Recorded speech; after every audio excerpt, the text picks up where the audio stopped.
Before the world saw their tanks and weapons, the fascists pursued something far stranger. Ancient artifacts, mythical relics, and forgotten civilizations they believed could give them supernatural power. A lost city in Bolivia, a vanished Christian relic, a spear said to choose the ruler of the world, and even Thor's legendary hammer, believed to be a weapon of the gods. These weren't legends to them, they were blueprints for domination. What followed were some of the most bizarre expeditions in history.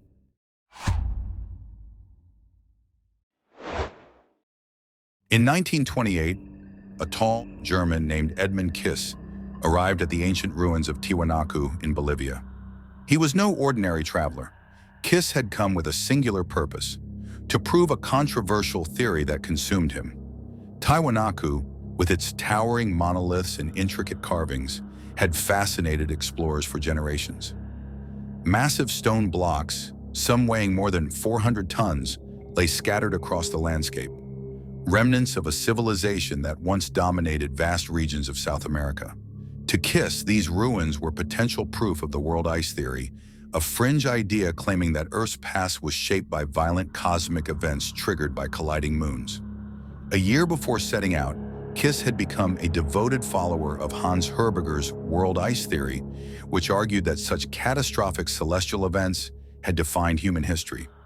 Searching for evidence, Kiss reached out to Arthur Posnanski, an Austrian expatriate in Bolivia who had spent years studying Tiwanaku. Posnanski believed the city's origins were not indigenous at all, but the work of mysterious migrants from the far west, possibly dating back 177,000 years, based on his interpretations of astronomical alignments. Intrigued, Kiss journeyed to Tiwanaku, funded by prize money from a writing competition. For months, he examined the ruins, sketching floor plans and analyzing carvings.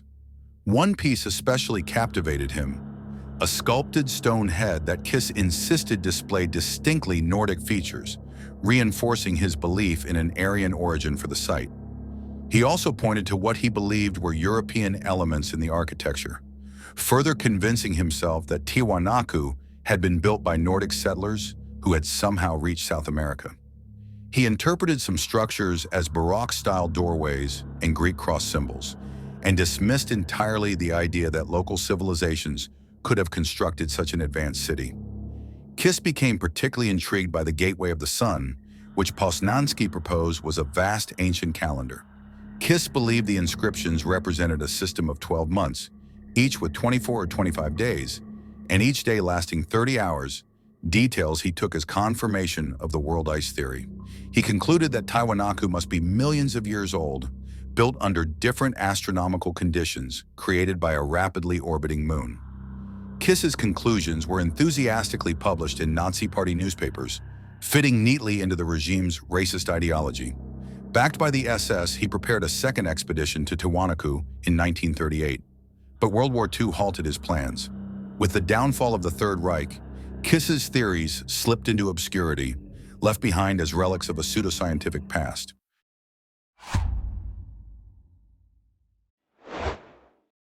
In the 1930s, an unlikely trio, an left-leaning historian, a circle of Nazis, and an ancient medieval manuscript, became entangled in a strange quest that sounds like the setup for a summer blockbuster, or perhaps the beginning of a dark comedy. But this was no fiction. Their meeting marked the start of a serious, if deeply distorted, pursuit of one of the most legendary and sought-after Christian relics, the Holy Grail. In 1924, at just 20 years old, Otto Rahn completed his degree in history. A gifted academic, Rahn's brilliance was overshadowed by his fixation on uncovering the Grail. The Grail, believed by some to be the cup Christ used at the Last Supper, has been debated for centuries, with many scholars doubting it ever existed. But Rahn was convinced it had survived into modern times, hidden away and waiting to be found. Convinced that clues were hidden in the medieval poem Parzival, Rahn launched his first expedition to the former strongholds of the Cathars in southern France, a once influential Christian sect now long extinct. Although he failed to find the Grail, he published a book chronicling his journey. That book drew the attention of Heinrich Himmler himself. Himmler, the fanatical head of the SS, was just as captivated by the Grail as Rahn. After reading Ron's work, the SS leader concluded that this talented young historian, despite holding views opposed to Nazi ideology, might be the person capable of finally uncovering the sacred artifact. Driven by his overwhelming desire to locate the Grail, Ron ignored the risks of siding with the Nazis and joined the party in the early 1930s. The SS financed a second expedition to the Cathar ruins, yet once again Ron returned empty-handed. He did, however, produce another book describing his search. Although Himmler admired the writing, he was enraged by Ron's failure and punished him by assigning him to grueling duty as a guard at Dachau concentration camp in 1937. 2 years later, after leaving the Nazi party, Ron's frozen body was discovered in the Alps, a tragic end widely believed to have been self-inflicted. But Ron's death didn't end the obsession. Himmler continued his pursuit of the Holy Grail, driven by a strange belief that Jesus, a Jewish man born to Jewish parents, had actually been Aryan. In 1940, Himmler traveled to Montserrat Abbey near Barcelona with a detachment of SS guards. There he questioned the monks about any knowledge they might have of the Grail's whereabouts. Certain that Parzival pointed to Montségur as the relic's true resting place, he pressed the monks for answers, but they dismissed his theories outright. After making a donation to repair a local well, likely an attempt to influence Spain's fascist dictator, Francisco Franco, to join Germany's war against England and France, Himmler departed with nothing. The Nazis never found the Holy Grail, and its true location remains unknown to this day, if it ever existed at all.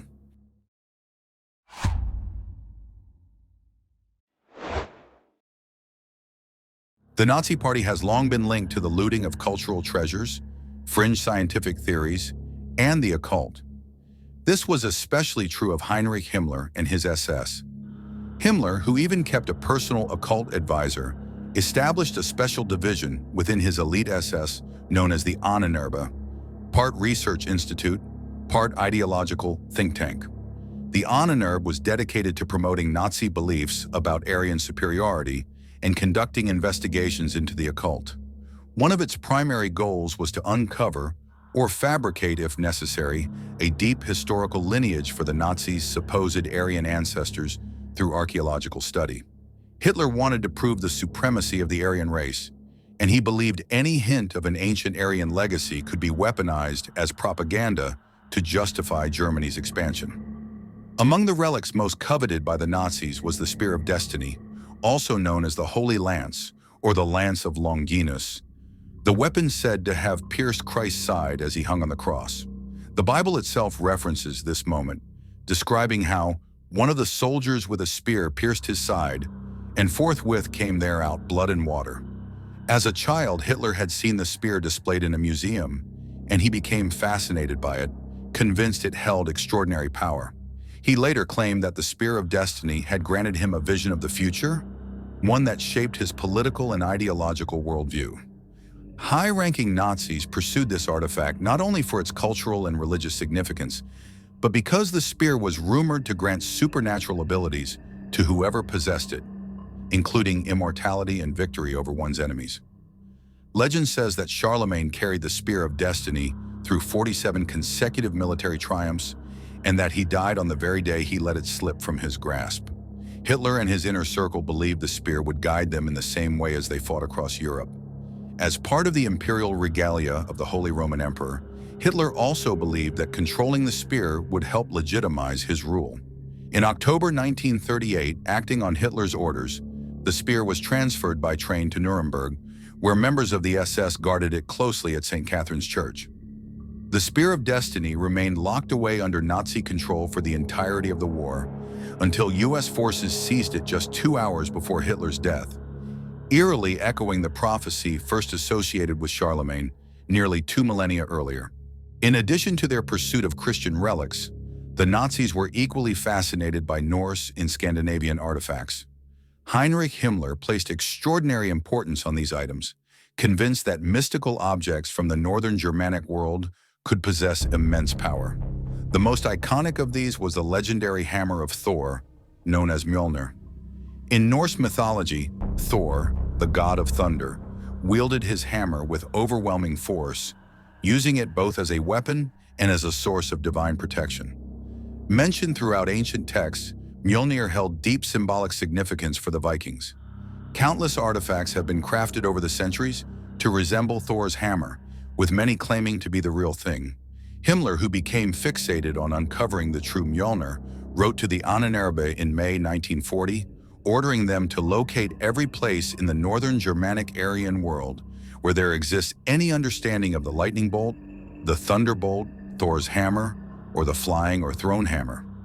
Scholars and SS researchers then began gathering every historical reference they could find. In his letter, the head of the Ahnenerbe also expressed his belief that the hammer was not based on ordinary thunder and lightning, but rather on an early, highly advanced form of weapon developed by our ancestors, one that suggests a level of electrical knowledge far beyond what is assumed. In the hands of the Third Reich, Himmler imagined such a weapon could dramatically advance their political and military aims. Following his commands, the Ahnenerbe scoured Europe for any trace of Mjolnir, amassing large collections of statues, amulets, and manuscripts connected to the myth.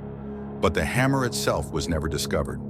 Nevertheless, the symbol of Mjolnir remains in use today, adopted by various extremist groups as a modern emblem of power. The Nazis failed to rewrite the past, but the relics they hunted still captivate the world today. If this journey sparked a question, a theory, or a deeper mystery, share it below. This is The Unknown Files, where every answer only opens another mystery.